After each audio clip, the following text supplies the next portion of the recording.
Hi friends, Chef Kay here from Kitchen Little, and I'm back with another We Read Wednesdays.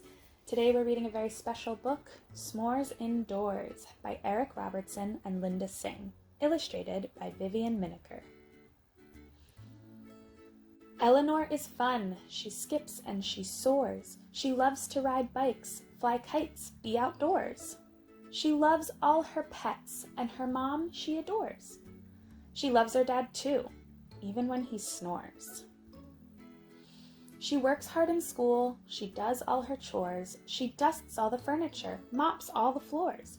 She puts things away in cupboards and drawers. However, at mealtime, she forgets social mores.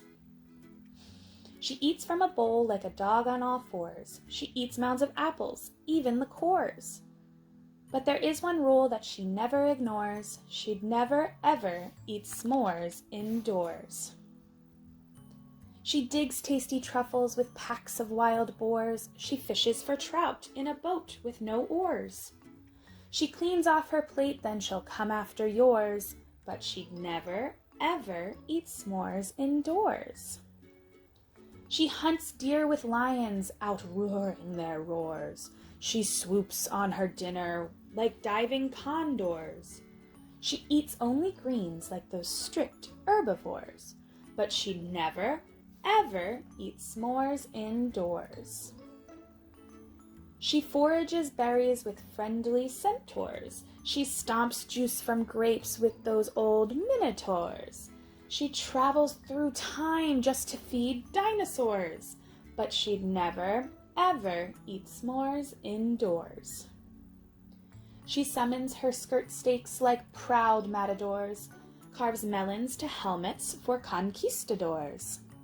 She eats stacks of crepes, how many? 14!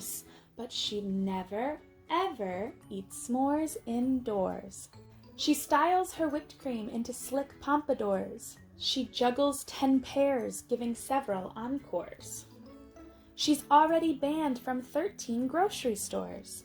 But she'd never, ever eat s'mores indoors. When Eleanor goes camping, she runs and explores, climbs trees, skips rocks, finds shells on the shores. She basks in the scent of the tall sycamores and dances barefoot in the rain when it pours. At night she counts stars and the bright meteors. A fire inspires ghost stories, folklores. See, nothing beats time spent with good friends outdoors. And that's why she never eats s'mores indoors. Thank you so much to the authors of S'mores Indoors, Robertson and Lynda, for letting us share this book. You can purchase the book on Amazon.com. If you love it, send them some love and leave a positive review. And please follow them on Facebook and Instagram. Maybe there's something we can cook.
Thank you so much for listening today, friends.